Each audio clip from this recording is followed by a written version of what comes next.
본 방송에서 제공하는 부동산 정보는 투자 판단에 대한 조언입니다.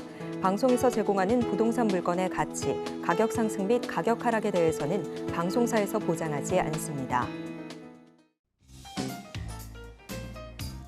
안녕하세요. 손에 잡히는 부동산 정보, 부동산 올인원 문다연입니다. 올해 금융시장의 최대 리스크로 부동산 PF 부실이 꼽히고 있습니다. 이 때문에 이 금융권에도 연체율의 경고등이 켜졌는데요. 특히 증권사 연체율은 8%에 가까워지면서 부동산 PF 부실이 금융권까지 이어질 수 있다는 우려가 커지고 있습니다. 오늘도 저희 부동산 올인원 함께 하시면서 슬기로운 투자 계획 세워보시길 바라겠습니다.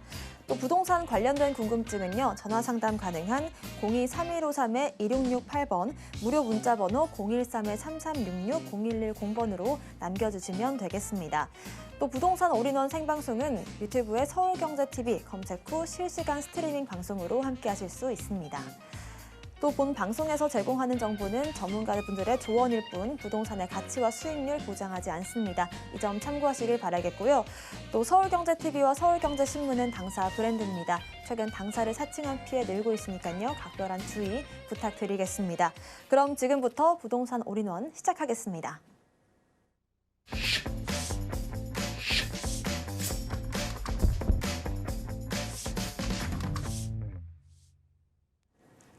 네, 부동산 올인원 첫 번째 순서는요. 레인메이커 이지원 이사님과 함께합니다. 이사님 어서 오십시오.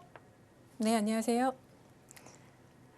네, 오늘은 이지원 이사님께서 파월 연준 의장의 발언으로 알아보는 2023년 한국 부동산 시장을 주제로 강의 준비해 주셨습니다. 자세한 강의 내용 들어볼게요. 네, 지난 12월에 미국 연준 파월 의장이 브로킹스 연구소에서 15분의 짧은 연설을 했습니다. 그동안에 그 매파적의 그 태도를 바꿔서 약간 비둘기적인 희망적인 메시지가 나왔는데요. 15분의 굉장히 짧은 연설이었지만 지금 그 경제학적으로도 굉장히 중요한 그러한 공부할 것이 많은, 그리고 앞으로의 경제와 그리고 부동산 시장의 향방을 가를 수 있는 그런 연설 내용에서 몇 가지를 발췌해서 여러분들께 알려드리고자 합니다. 지금 먼저 앞서서 고민 굉장히 많으시죠? 고민 굉장히 많으신데 지금 고민할 때가 아니라 지금 결단할 때라 이렇게 말씀을 드리고 싶습니다. 가장 고민을 하시는 게 저 부동산 가격 떨어지는데 자산 팔아야 되나 계속 보유해야 되나 이런 고민들을 가장 많이 하신다라고 들었습니다. 그런데 부자들 여러분들 지금 투자를 하시는 이유가 경제적 자유와 그리고 부자가 되기 위해서인데요. 부자들은 어떻게 하고 있는지를 먼저 보셔야 되겠죠. 지금 어떤 분들은 나는 이렇게 투자할 거야 라고 처음부터 어떤 전략을 딱 세워놓고 그 원칙대로만 가시는 분이 있는데 지금 그렇게 해서는 이 시장에서 살아남을 수가 없습니다. 어떤 그 변수가 생길지 전혀 모르는 예측 불허의 그런 지금 시장을 보고 계시기 때문에 부자들의 특징을 보시면 그 시장 변화에 따라서 자기의 전략을 계속 바꿔나갑니다. 이게 뭐 줏대가 없어 보일 것 같지만 전혀 그렇지 않습니다. 이게 바로 생존 전략이다 보시고, 자, 골디락스 가장 황금의 그 시대의 경제를 이제 골디락스 시대라고 하는데 우리는 이제 1990년대를 이 골디락스 시대라고 하죠. 미국을 봤을 때 그 통화 정책의 마이다스의 손이다라는 게 누구였습니까? 그리스펀이었죠. 연준 전 의장이었는데 골디락스 1994년에 3%의 고금리를 올려놓고선 나스닥이 10배가 상승을 했습니다. 그런데 그 골디락스가 오기 전에는 반드시 선행돼야 되는 것은 마일드한 경제 침체가 옵니다. 그러니까 그 아침에 해가 뜨기 전에 아주 짙은 어둠의 새벽이 오듯이 꼭 골디락스가 올 때, 황금 시대가 올 때는 경기 침체가 수반된다. 그러니까 지금의 이 경기 침체가 여러분들 너무 비관적으로 생각하지 마셔라. 이런 얘기죠. 미국의 스태그플레이션이 있었습니다. 우리나라도 지금 스태그플레이션의 위험에 지금 노출되어 있다. 이런 그 우려들이 나오고 있는데요. 스태그플레이션이 있었던 1960년대에서 80년대 극복하기까지 주택 가격이 10배가 상승했다라는 점을 좀 시사하는 바가 좀 크다라고 볼 수 있겠습니다. 자, 고금리 시대에 우리만 힘들까요? 아닙니다. 이거를 지금 집행하고 있는 연준도 힘듭니다. 왜냐하면 연준은 아시다시피 공기관이 아닙니다. 민간 기업이기 때문에 미국 연준은 화폐 발행권이 있지만 연방 정부에게 수익을 나눠줘야 됩니다. 그런데 지금 어쩔 수 없이 통화 긴축을 위해서 갖고 있는 자산을 계속 매각을 하고 있죠. 그런데 지금 고금리 시대에는 채권 가격이 어떻게 됐습니까? 가격이 하락합니다. 그렇기 때문에 낮은 가격에 손해보고 팔고 있다는 거죠, 자산을. 자, 계속 이렇게 손해보고 있을 수는 없습니다. 그러니까 무슨 얘기냐. 화폐 발행권을 갖고 있는 연준이 다시 화폐를 발행하는 시기가 온다라는 거죠. 화폐를 발행한다는 것은 양적 완화라는 말이고요. 다시 통화량이 증가하고 자산의 가치가 올라가고 그리고 금리가 내려간다라는 뜻입니다. 자, 이렇게 해서 반복되는 사이클을 꼭 기억하셔라라는 부분이죠. 지금 이 파월 의장의 연설로 다시 돌아가 볼 때인데 연설에서 자, 인플레이션을 잡아야 됩니다. 가장 이제 뭐 실업률 4% 그리고 물가의 인플레이션을 2%로 유지하겠다. 이 아주 큰 대전제가 있고 최종 금리가 올해 5.1에서 끝날지 6% 갈지 모르겠지만 일단 5.1% 점도율에 나와 있습니다. 그런데 인플레이션을 어떻게 잡느냐에 대해서 연설을 했습니다. 지금 자, 총 수요를 줄여서 인플레이션을 잡겠다고 했습니다. 자, 수요 공급 곡선 여러분 우리가 중학교 때 배웠던 건가요? 이건데 자, GDP가 지금 있고요. 위에 인플레이션 이 가격이 있습니다. 자, 총 공급과 수요 곡선은 이렇게 반비례하죠. 자, 여기가 총 수요를 줄이는 방법 이쪽으로 가면 줄이는 거죠. 좌측으로. 자, 그렇게 되면 어떻게 됩니까? GDP가 하락하게 됩니다. 자, GDP는 뭡니까? 경제 성장이죠. 근데 경제가 긴축이나 바로 하락하는 이러한 인플레이션은 또 내려가지만 GDP가 내려가는 또 현상이 벌어집니다. 이게 이제 만약에 심화가 되면 역성장을 맞죠. 그래서 불황이 올 수 있다. 이런 또 아주 좀 심화된 의식들이 나오고 있지만 이것을 막기 위해서 어떻게 해야 됩니까? 동시에 공급을 늘려야 됩니다. 공급을 늘려야 된다는 것은 우리가 그동안 팬데믹 때 공급이 굉장히 축소됐었죠. 그러나 지금 제로 코로나에서 중국도 벗어나고 있고요. 공급망이 다시 살아나고 있는 상황입니다. 그래서 총 수요를 줄이고 공급을 증가시키는 것을 한꺼번에 같이 연동하게 되면 지금의 이 경제 성장이 떨어지지도 올라가지도 않은 지금의 현 상태를 유지를 하면서 인플레이션만 이렇게 콕 집어서 핀셋으로 떨어지는 효과가 나타난다는 겁니다. 이것을 바로 경제의 연착륙이라고 합니다. 그래서 경제의 연착륙을 지금 파월의 연준이 시도를 하고 있고 이것을 이제 이룰 것이다. 이렇게 얘기를 하고 있죠. 파월 의장이 여기에서 시사하는 바 인플레이션 지수의 세 가지 요소에 대해서 얘기를 했습니다. 여러분이 이걸 꼭 기억을 하셔야 됩니다. 인플레이션은 상품 인플레이션, 상품 가격, 그리고 주거 인플레이션, 월세 가격, 그리고 서비스 인플레이션, 임금 가격 이 세 가지로 이루어지는데요. 여기에서 상품과 주거 인플레이션이 하락하고 있다는 신호가 나왔다라고 얘기를 했고요. 특히 이제 주거 인플레이션이 굉장히 CPI에서 33%의 큰 포지션을 차지하고 있기 때문에 주거 인플레이션을 가장 주도 면밀하게 보고 있다라고 얘기를 했습니다. 자, 이것이 상품과 주거를 인플레이션이 하락하고 있다라는 신호는 무슨 뜻이냐? 이제 전체 CPI 인플레이션을 잡을 수 있다는 확신이 든다라고 파월 의장이 얘기를 했다는 겁니다. 물론 이제 서비스 인플레이션 임금이 아직 올랐다 내렸다 횡보를 거듭하고 있습니다만 지금 포지션에 비해서는 임금 가격은 그렇게 큰 문제가 되지 않는다라고 보시면 되겠고 사실 이것은 이제 미국만 좀 해당이 되는 건데요. 지금 조기 은퇴가 많이 늘어났죠. 워낙 많은 재난지원금을 받고 자산 가격이 폭등했기 때문에 나는 굳이 일하면 직장 다니면서 할 필요 없고 그냥 파트타임을 해도 한 80% 정도의 수익을 얻을 수 있기 때문에 사람들이 지금 거의 미국은 파트타임이 지금 정착화되어 있습니다. 자, 그렇게 되면 이 사람들을 고용시장에 노동시장에 끌어내려면 어떻게 됩니까? 돈을 삭제시켜야 되겠죠. 돈을 없애버려야 됩니다. 그래서 일부러 자산시장을 지금 하락시키고 있다라는 거고 재난지원금도 중단했다. 이렇게 보시면 되겠고요. 자, 근데 여기에서 우리가 부동산 투자하시는 분들이 가장 주목해서 보셔야 될 게 뭐냐면 주거 인플레이션입니다. 주거 인플레이션에 대해서 파월 의장도 가장 중요하게 생각하고 있는데 지금 아직 여러분이 미국의 월세 그 CPI 지수를 보시면 계속 상승하는 거를 보고 계십니다. 이렇게. 예. 아니 그런데 무슨 하락을 했다는 건가? 이렇게 반문하시는 분이 있으실 텐데요. 자, 여기에서 이제 논문이 나옵니다. 예. 예, 샌프란시스코 연방준비은행의 논문 내용인데요. 자, 진로우 지수가 있습니다. 진로우는 미국에서 가장 큰 부동산 거래 플랫폼인데요. 이 진로우 지수가 12개월 후에 지수, 그러니까 CPI, 현재의 월세 인플레이션과 정확히 연동이 된다는 얘기입니다. 그러니까 12개월 전에 진로우 지수를 보면 현재의 CPI를 반영한다. 이렇게 후행지수죠. 자, 그렇기 때문에 왜 이렇게 시차가 나오냐? 자, CPI 월세라는 것은요, 기존의 월세 계약과 신규 월세 계약의 그 시차가 발생을 하기 때문입니다. 그래서 이게 뭐 하루 한 날 동시에 신규 계약으로 넘어가지 않기 때문에 이것이 순차적으로 넘어가는 그 시차가 12개월 걸린다는 거고요. 그러니까 지금 여러분이 보고 계시는 월세 CPI 지수는 12개월 전의 지수다. 이렇게 보시면 되겠습니다. 자, 그러면 신규 월세 인플레이션이 그 추이를 봤더니 이미 2022년 5월, 작년 5월부터 이렇게 급격하게 떨어지는 걸 여러분 보실 수 있겠습니다. 자, 이것을 보고 말씀드렸듯이 파월이 이렇게 연설에 얘기했습니다. 신규 월세 인플레이션이 둔화로 인해서 2023년 올해 중에는 주거 인플레이션이 하락하는 시점이 온다라고 얘기했습니다. 정확히 5월이라고 얘기는 하지 않습니다. 12개월 후라고. 그러나 이렇게 얘기하는 이유가 있죠. 두루뭉술하게. 왜냐하면 여기에서 해석이 두 개가 나오기 때문입니다.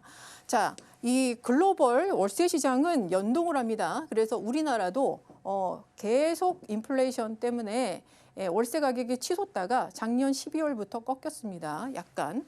자, 그래서 이제 다 잡았다는 얘기죠. 인플레이션은 주거까지 잡으면은 이제는 인플레이션 다 잡았다라는 얘기를 파월이 얘기를 하고 있는 겁니다.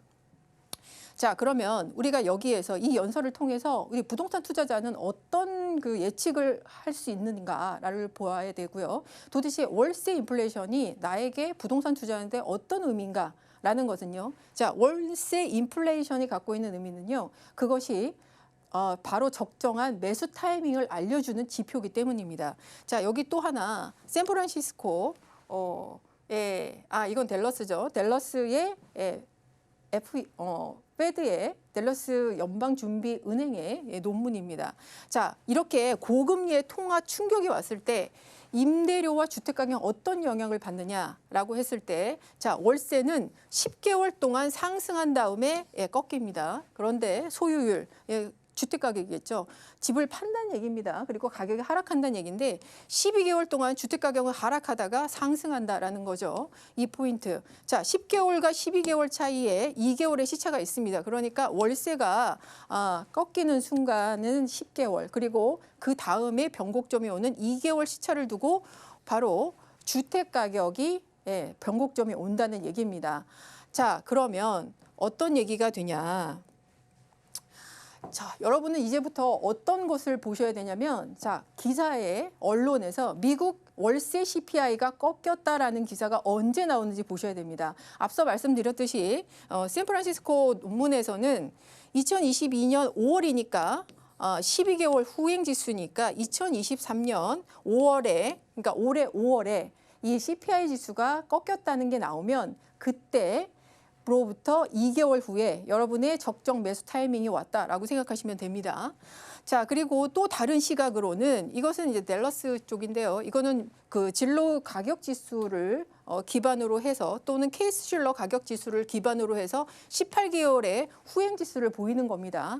5월 달에 작년 5월에 꺾였고 7월 달에 꺾였다라는 얘기인데 거기에 18개월을 더하면 올해 10월이나 12월 달에 월세 인플레이션이 꺾인다라는 것이 나타난다라는 것입니다. 그러니까 다시 정리를 하면 여러분께서 첫 번째 미국의 월세 CPI가 꺾였다라는 기사를 언제 나오는지 보십시오. 5월에 나오는지 10월에 나오는지 12월에 나오는지. 자, 이게 나오면 그 다음에 2개월 뒤에 여러분이 매수를 한번 시도해 보시는 게 좋겠다라는 얘기입니다. 지금 월세 CPI가 꺾였다는 얘기는 자 우리나라로 치면은 전세의 하방이 시점에 왔다, 바닥을 쳤다라는 얘기고요. 매수의 타이밍이 2개월 후에 온다는 얘기는 가격이 주택 가격이 바닥을 치는 시점이고 반등하는 시점이 왔다라는 얘기입니다. 물론 이것은 지금 논문에 나와 있는 얘기지만 세계적인 석학들이 있는 바로 그 연준의 샌프란시스코와 댈러스의 그 연준의 의원들이 쓴 논문이기 때문에 여러분 지금 굉장히 그 예측들이 굉장히 난무하죠. 그렇기 때문에 여러분들이 지금 이런 약간의 경기 침체, 의도된 경기 침체에서 나중에 골디락스로 가기 전에 준비하는 시점에서 가장 좋은 매수 타이밍을 언제 잡아야 되냐 이런 것은 바로 이러한 논문과 파월의 연설을 통해서 여러분이 한번 찾아보시기 바랍니다. 네, 이슈 진단 잘 들었습니다. 계속해서 이지원 이사님의 1:1 무료 전화 상담 안내해드리겠습니다. 2023년 5월 이후 현명한 부동산 투자법을 주제로 한 1:1 무료 전화 상담 진행할 예정이니까요. 자세한 일정과 장소, 예약 문의는 02-3153-2668번으로 전화 주시면 되겠습니다. 계속해서 이번에는 부동산 정보 체크 들어보겠습니다. 이지원 이사님께서 소개할 지역은 서울시 강남구 역삼동입니다. 2호선 역삼역 역세권에 위치한 투룸 구조의 다세대 주택인데요. 시세는 5억 5천만 원에서 5억 7천만 원으로 예상됩니다. 강남구 역삼동의 입지부터 확인해 보시죠.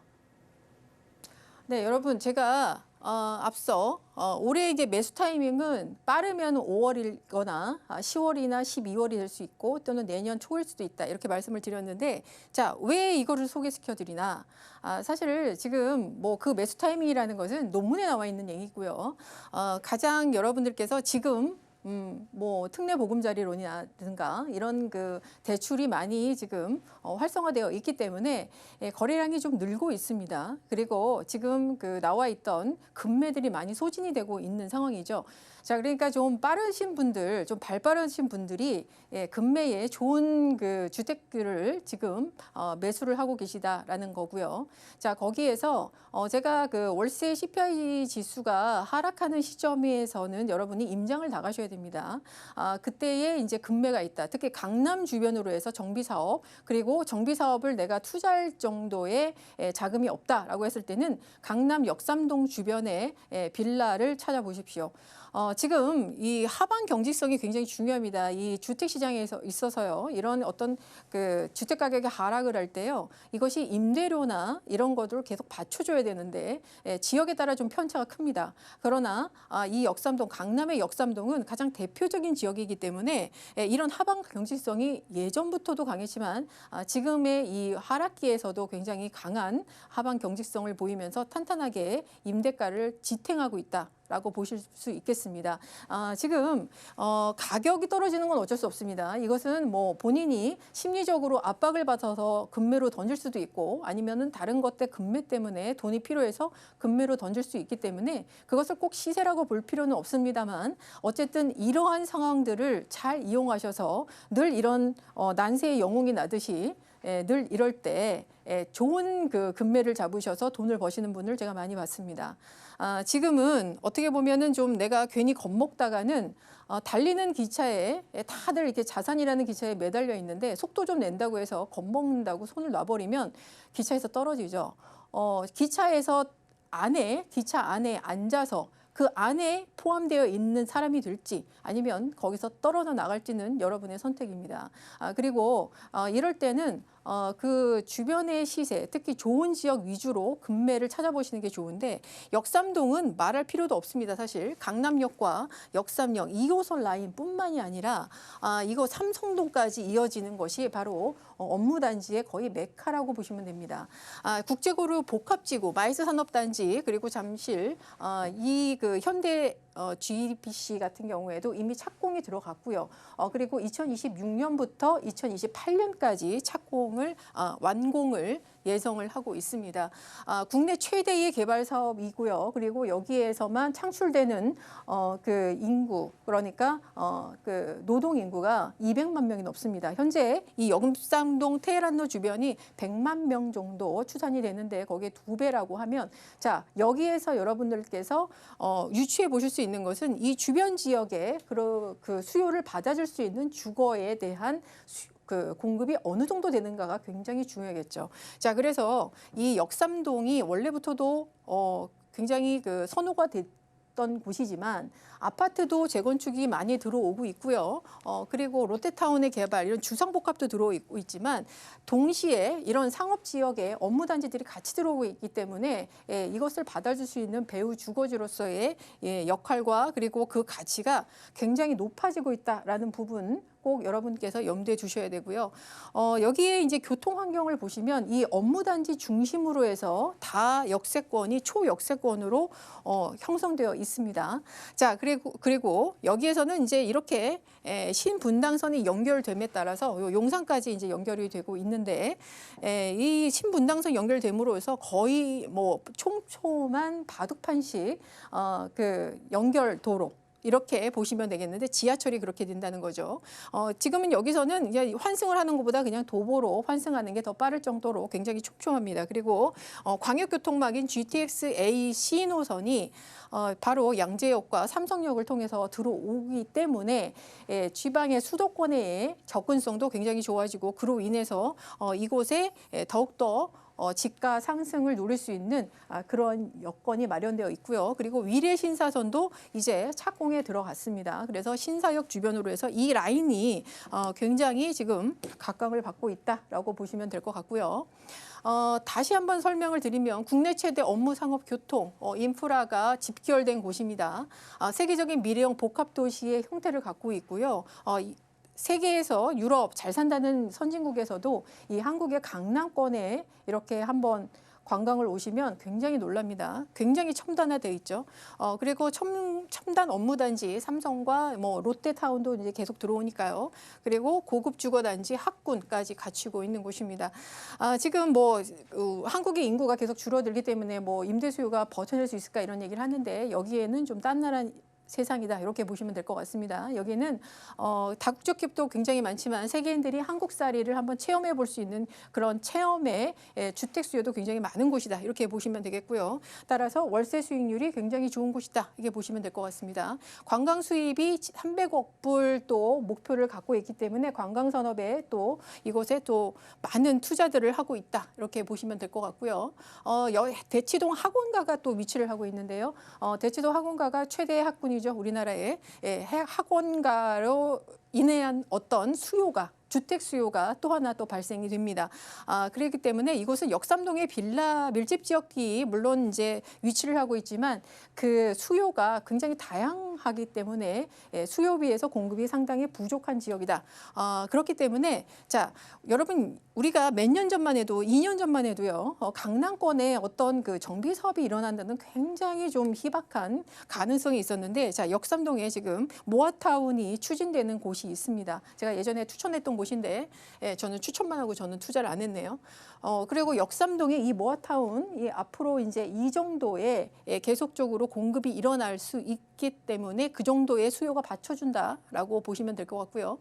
지금 삼전동이 바로 국제교류 복합지구와 연결되어 있습니다. 이 삼전동도 사실 지금 뭐 빌라나 이런 것 때문에 재개발이 힘든 곳인데 이것도 지금 5개 구역으로 해서 모아타운이 추진되고 있습니다. 자, 여기서 왜 이걸 얘기를 하냐면, 자, 여기서 모아타운 신축 투룸의 시세가 6억 5천까지 지금 형성이 되어 있는데, 오늘 이제 왜 급매라고 말씀을 드리냐면 역삼동이 당연히 높습니다. 그런데 초역세권인데 불구하고 예전에 그 시세가 받쳐줬을 때는 7억에서 8억 정도 됐었는데 지금은 5억 원대 급매들이 나오고 있다. 그래서 여러분 5월 달까지 기다릴 필요 없이 지금 이런 초역세권의 역삼동 급매들이 굉장히 지금 여러분들에게는 좀 깊게 다가올 수 있겠다 이렇게 볼 수 있겠습니다.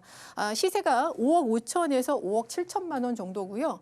임대 금액은 4억 2천에서 4억 5천, 약간 지금 뭐 전세 수요가 약간씩 살아나고 있기 때문에 그걸 반영하면 요 정도 나옵니다. 그래서 실제 투자 금액이 1억에서 1억 3천 정도 되고요. 요즘 또 월세 많이 선호하시죠. 그리고 월세가 잘 나가는 곳입니다. 월세 금액이 2억에 뭐 130에서 150만 원, 그리고 또는 3억에서 한 70에서 80만 원 정도 됩니다. 그래서 투자 금액이 한 2억 5천에서 3억 5천 정도 투자를 하시면 안정적인 월세 수요까지도 받아볼 수 있다. 이렇게 말씀드릴 수 있겠습니다. 네, 입지와 시세 알아봤습니다. 그렇다면 투자 전략은 어떻게 세워보면 좋을까요? 네, 여러분 그 역삼동 투자 전략을 보면 미래형 첨단 복합 도시의 형태를 갖고 있고 앞으로도 계속적으로 이쪽은 발전될 수밖에 없는 지역이 되겠죠. 그리고 세계적인 관광 비즈니스 중심지로 성장을 할 겁니다. 지금도 어떤 인프라가 좀 부족하다 싶은데도 굉장히 각광을 받고 있는 지역인데도 앞으로 이것이 인프라가 삼성동 국제부로 복합지구와 삼성 말스 산업단지 이런 것들을 통해서 뭐 포상 관광이라든지 전시, 컨벤션 이런 것들 그런 것들이 더 활성화되면 이곳에 집가 상승이라든지 그런 시세가 굉장히 많이 뛸 것으로 이렇게 보고 있습니다. 워낙 지금 고소득 직장인들이 많이 밀집되어 있는 곳입니다. 거기에 관광의 수요와 그리고 어떤 뭐 미용 관련, 피부과 관련 그리고 학원 직장인들 성인 학원이 굉장히 많죠. 부동산 학원도 많고 여기에 그런 상권 수요가 또 굉장히 발달돼 있고요. 그리고 학군 수요까지도 집중되어 있는 곳입니다. 그리고 특히 이제 관광과 연결해서는 한류를 빼놓을 수가 없고요. 이 한류 외국인 거주의 수요도 또 한번 여러분께서 체크해 보실 수 있는 지역이다라고 볼 수 있겠고요. 이렇기 때문에 공급보다는 수요가 늘 높습니다. 그래서 높은 임대가, 다른 지역보다도 항상 높은 임대가를 유지를 하고 있는 지역이고요. 따라서 여러분이 투자했던 금액을 좀 요즘에는 많더라도 빠르게 회수할 수 있다라는 지역이죠. 그리고 팔고 싶을 때 이렇게 사고 파는 것이 다른 지역에 비해서는 굉장히 좋은 빌라의 황금성을 봤을 때 굉장히 좋은 지역이다라고 볼 수 있겠습니다. 그리고 강남권의 마지막 소액 갭 투자라고 볼 수 있겠습니다. 요즘에 그 전세가율을 나라에서 좀 일부러 제한을 하고 있죠. 그런데 강남권에서 지금 요 정도 가격이면 굉장히 좋다라고 볼 수 있겠고요. 그리고 이 강남권의 모아타운 추진의 영향으로 있어서 계속적으로 주택에 대한 수요와 그리고 가격이 계속 상승할 겁니다. 주변에 아파트 단지가 별로 없습니다. 역삼동에. 그런데 모아타운으로 해서 아파트가 계속 생기면 주변의 빌라 시세들이 같이 올라갑니다. 그거에 뭐 70에서 80% 이렇게까지도 올라가는 것을 제가 본 적이 있는데 그렇기 때문에 그런 시세 영향들을 또 같이 받을 수 있기 때문에 원래 갖고 있는 이런 그 업무 수요들과 개발 수요들 그리고 그로 인한 또 주변의 아파트의 주변에 계속적으로 공급되는 이런 시세에 같이 영향을 받는 지역이다. 이렇게 볼 수 있겠습니다.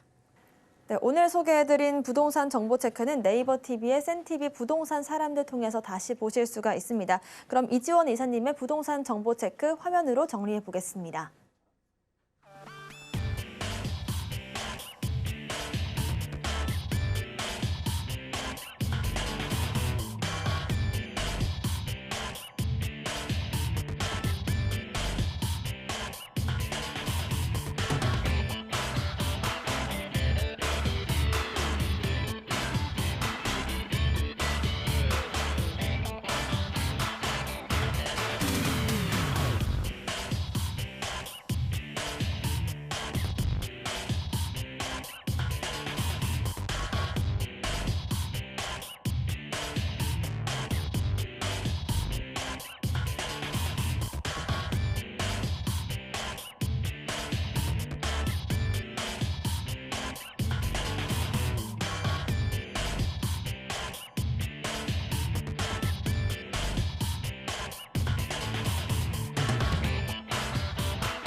네, 부동산 시장을 올바르게 이해하려면 빠르고 정확한 정보가 필수겠죠. 오늘도 저희 부동산 올인원 함께 하시면서 현명한 투자 전략, 또 부동산 시장 소식까지 챙겨가시길 바라겠습니다.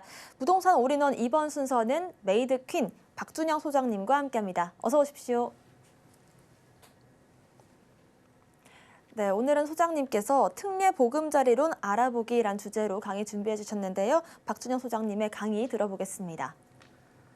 네, 요즘에 특례 보금자리론이 이제 시작이 되면서 저번 달부터 시작이 됐었죠. 그래서 이제 신청이 들어가고 있는데 지금 10조 원까지도 지금 신청을 하셔서 많이 이제 이용을 하고 계십니다. 근데 지금 특례 보금자리론이 이제 고정금리로 아무래도 이제 좋은 이제 국가 정책 금융이다 보니까 이거에 따라서 시중 은행에서들도 좀 금리를 낮추려는 이제 시도들이 계속 나오고 있고 지금 이제 인터넷 뱅크에서는 좀 이제 금리가 많이 낮아지고 있습니다. 그리고 이거에 대해서 이제 또 이 특례 보금자리론도 더 이제 우대금리라든지 이런 게 더 반영이 돼서 더 낮아질 수 있기 때문에 지금 또 한 번 더 내가 지금 받고 있는 금리와 지금 이제 정부에서 해주는 정책 금융 상품이 어느 게 더 유리하신지 한 번쯤은 판단해 보시고 좀 이용하실 수 있었으면 좋겠습니다. 금리 상승기에 지금 이제 주택 실수요층 그게 이자 상승 불안 없이 이제 저금리의 자금을 이용하실 수 있도록 이제 정부에서 지원하는 거고요. 그리고 대상 주택은 이제 9억 원 이하 소득 제한 없이 5억 원까지 가능하십니다. 그리고 LTV, DTI 한도에서 이제 이용 가능하시고요. LTV가는 이제 최대 70%, 생애 최초는 80%까지, 그리고 DTI는 최대 60%까지, 그리고 DSR은 적용되지 않습니다. 1월 30일부터 신청했고요. 지금 이제 10조 원 규모로 진행이 되고 있습니다. 지금 한 전체 규모의 한 20% 정도가 이제 실행이 됐다라고 보시면 되겠고요. 아직 좀 여유가 있으시니까 좀 체크를 해보시는 게 좋으실 것 같고요. 그리고 1년간 한시적으로 운영이 됩니다. 좀 연장이 될 수도 있겠지만 좀 한시적으로 운영이 되기 때문에 그 안에 좀 신청을 하시고, 그리고 9억 원 이하 주택에서 그리고 소득 제한이 없습니다. 소득 제한이 없다는 거는 이제 물론 이제 9억 원 이하 주택에서 소득 제한이 없다라고 이제 아시겠지만 단 우대금리를 좀 적용받으실 때에는 6억 원 이하라고 보시면 되겠습니다. 그리고 주택 구입, 기존 대출 상환, 임차 보증금 반환의 용도로 이제 사용하시는 거고요. 그리고 무주택자는 구입 용도로 사용하시지만 1주택자 같은 경우에는 이제 상환이라든지 그리고 뭐 임차금에 이제 돌려준다든지 그리고 보전 용도로도 이제 사용을 하실 수 있는데요. 단 이제 내가 지금 집을 가지고 있는데 집을 또 하나를 구입할 때 지금 이 자금을 쓰신다라고 했을 때는 기존 주택 처분 조건이 2년 동안 이제 처분을 하셔야 됩니다. 지금 이제 가장 궁금하신 거는 금리이실 것 같은데 지금 이제 6가지 만기 중에 선택이 가능합니다. 뭐 30년, 40년, 50년 고정금리로 이제 사용하실 수가 있는 거고요.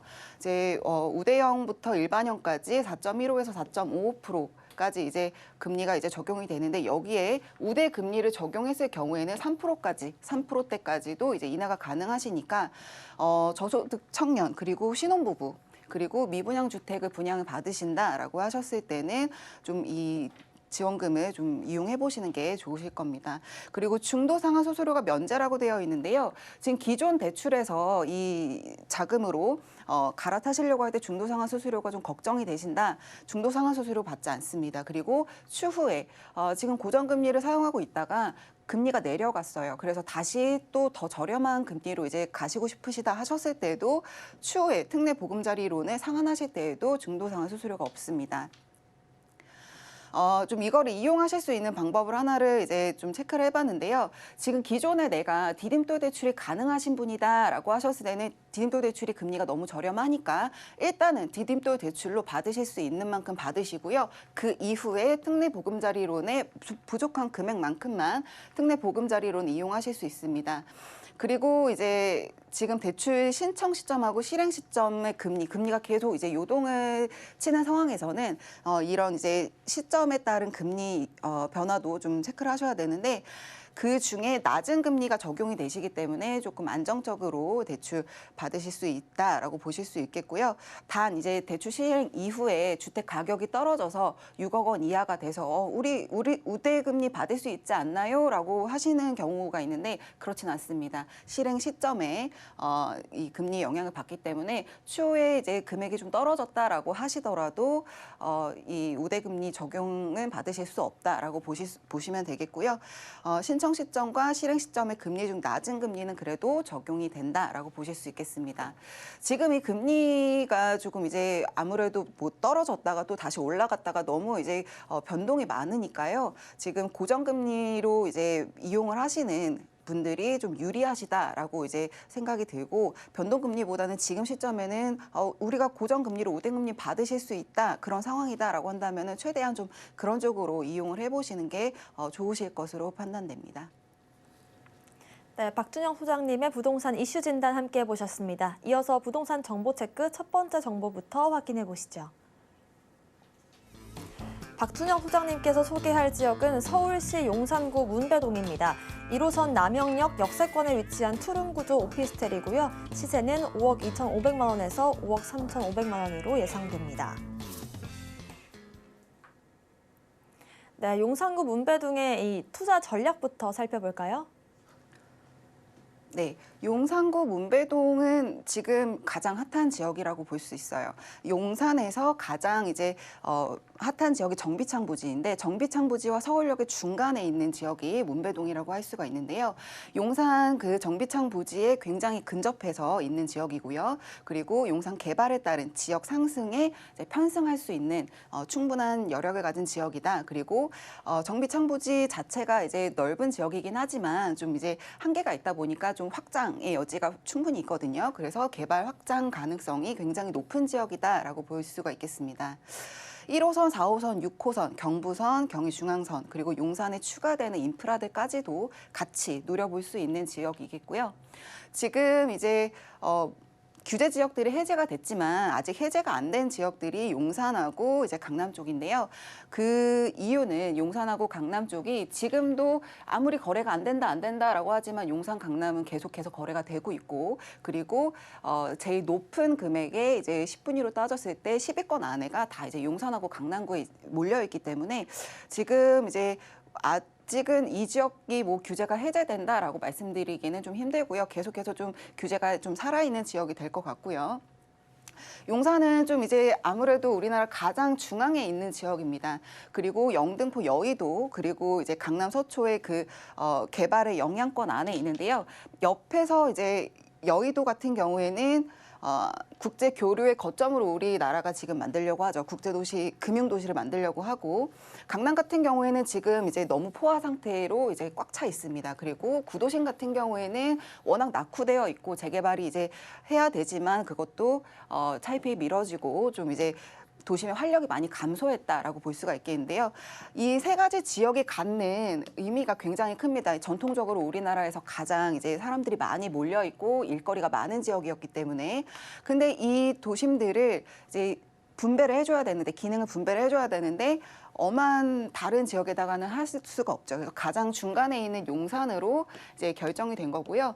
용산 같은 경우에는 지금 뭐 정비창 부지 외에도 국제도시 외에도 여러 가지 개발 호재들이 지금 몰려 있는 지역이다. 그렇기 때문에 규제 지역에서 이제 벗어나기는 좀 힘들지만 그럼에도 불구하고 투자 가치가 있는 지역이다라고 볼 수가 있겠습니다.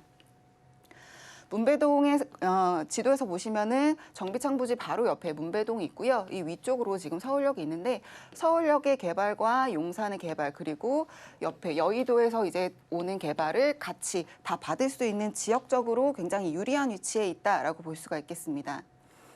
지금 이제 여의도 같은 경우에는 국제 금융 도시가 될 예정이고요. 용산 정비창 부지 같은 경우에는 국제 테크 도시가 될 예정입니다. 그렇기 때문에 이 두 지역에서 계속해서 개발 호재들이 나오고 있는데요.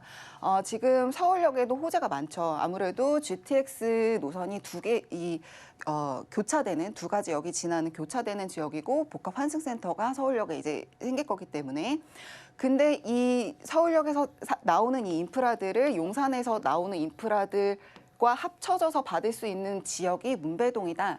지리적으로 그만큼 유리한 위치에 있다라고 볼 수가 있겠고요.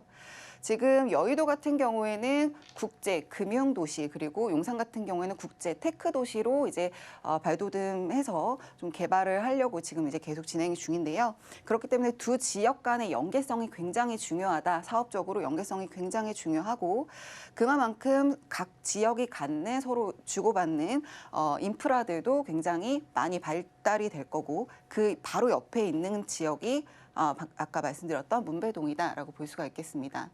용산 같은 경우에는요, 지금 이제 테크 도시, 실리콘밸리의 테크 도시라고는 말씀드렸지만 이 해외 인력들이 우리나라에 와서 살 수 있는 여건을 만들어줄 수 있는 도시로 이제 만들어질 겁니다. 그래서 교육이라든지, 뭐 의료시설이라든지, 그리고 일자리, 그리고 뭐 컨벤션 회의센터. 모든 것들이 용산에 이제 집결이 될 거기 때문에 아무래도 이제 차근차근 개발을 해 나가겠지만 지금 발표되지 않은 개발 계획들도 많으니까요. 용산이라는 이제 그 지리적 이점을 조금 이제 생각해 보실 필요가 있겠고요. 지금 이제 도로나 철도 같은 경우에도 많이 확충을 할 예정입니다. 거기에 더해서 이 UAM 노선이라는 거는 굉장히 이제 중요해질 텐데요. 앞으로는 이렇게 드론 택시들로 공항을 왔다 갔다 할 수 있고 용산에서 첫 번째로 김포공항, 인천공항이 이제 시범적으로 운영이 되고요. 만약에 그게 활성화가 된다라고 한다면은 잠시 수서 쪽으로 확장이 되면서 GTX 역세권 안으로는 이제 다 확장을 시킬 예정입니다. 그렇기 때문에 가장 첫 번째 용산과 이제 공항을 잇는 이 UAM 노선이 굉장히 좀 중요해질 것이다라고 보실 수가 있겠고요. 지금 이제 38층 고밀도의 이제 서울역 개발이 이루어지고 있습니다. 지금 서울역 같은 경우에는 두 가지 노선, GTX가 두 가지 노선이 지나면서 환승센터로도 이제 역할을 할 텐데요. 그뿐 아니고 이제 황금 노선이죠. 신분당선까지 그리고 신안산선, 수색 광명 고속철도까지 이제 서울역에 생기면서 아무래도 이제 서울역의 이 교통의 허브로의 이제 위치가 훨씬 더 중요해질 것으로 보여지고 있고요. 그리고 용산 같은 경우에는 서울역과 굉장히 가까운 위치 그리고 여의도를 또 잇는 그 하나의 인프라 형성에 이제 그 라인에 이제 문배동이 있다라고 보실 수 있겠습니다.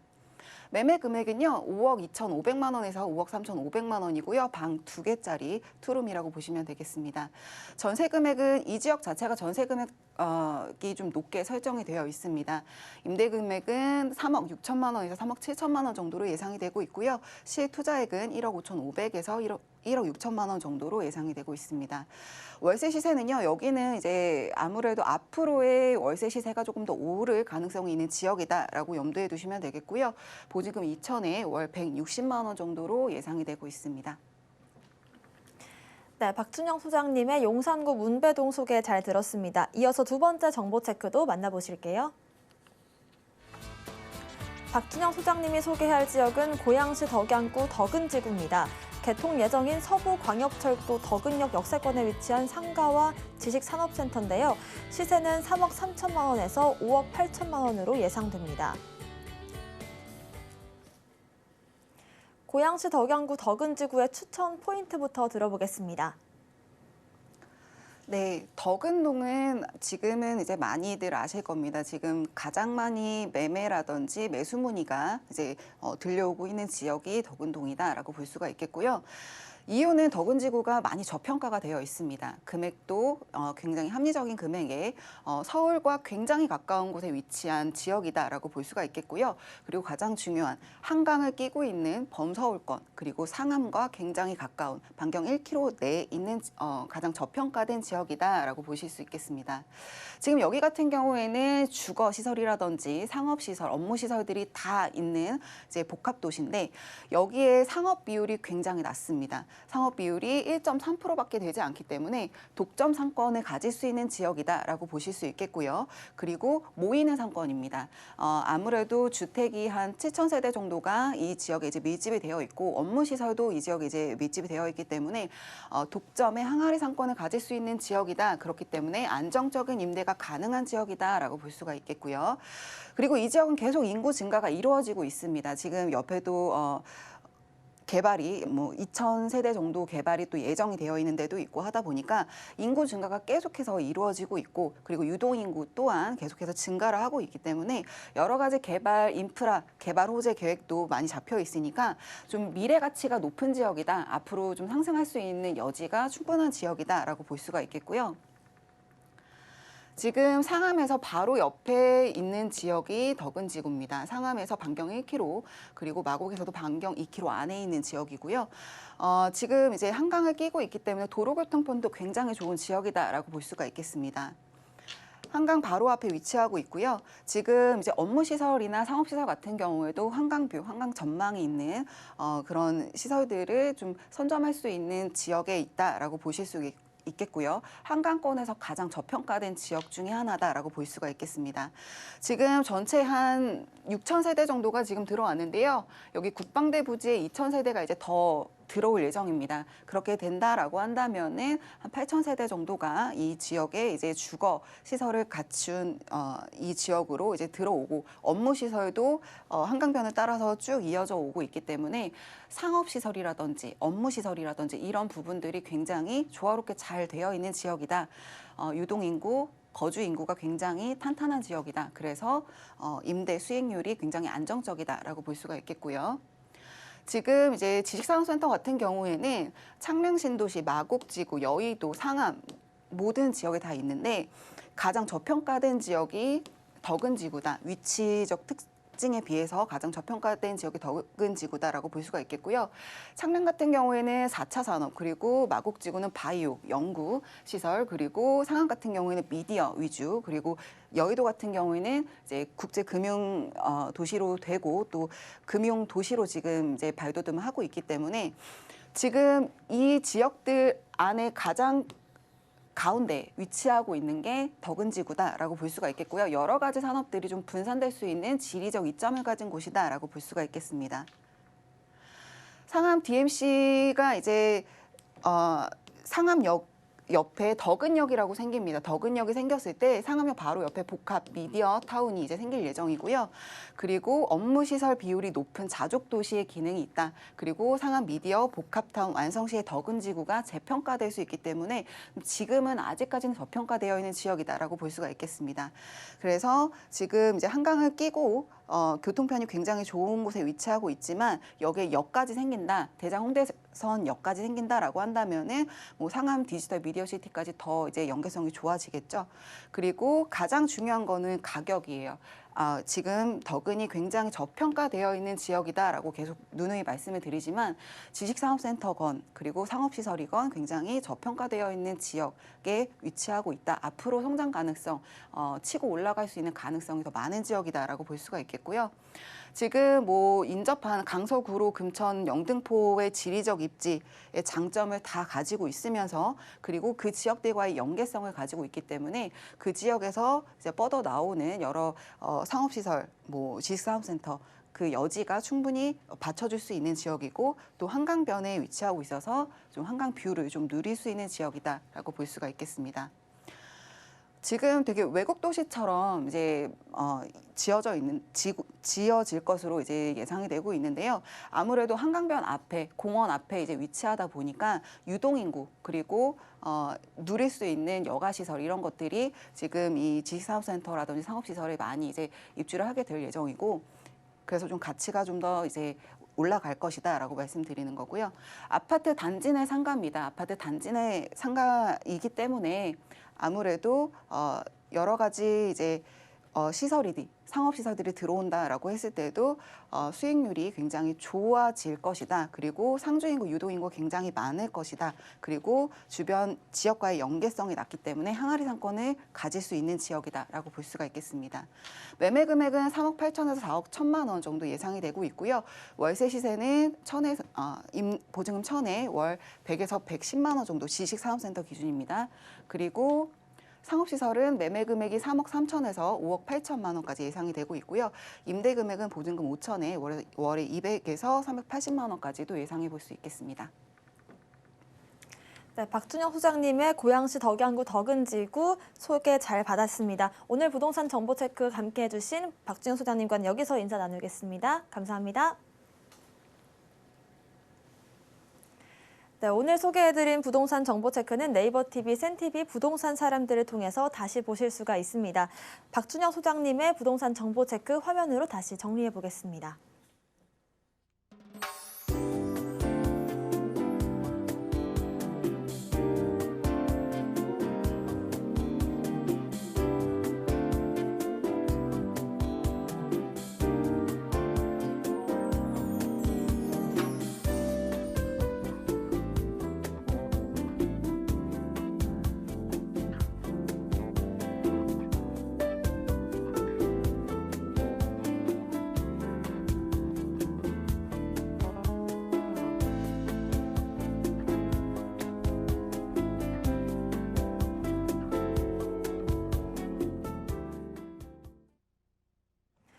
부동산 올인원에서 제공하는 정보는 전문가들의 투자 조언일 뿐 부동산의 가치와 수익률 보장하지 않습니다. 또 서울경제TV와 서울경제신문은 당사 브랜드입니다. 최근 당사를 사칭한 피해 늘고 있으니까요. 각별한 주의 부탁드리겠습니다. 오늘 방송은 서울경제TV 홈페이지 또 네이버 TV의 부동산 사람들 통해서 다시 보실 수가 있고요. 방송 끝난 이후 부동산에 대한 궁금증은 전화번호 023153-2668번, 무료 문자번호 013-3366-0110번으로 남겨주시면 되겠습니다. 부동산 올인원 저희가 준비한 소식은 여기까지입니다. 시청해주신 여러분 고맙습니다.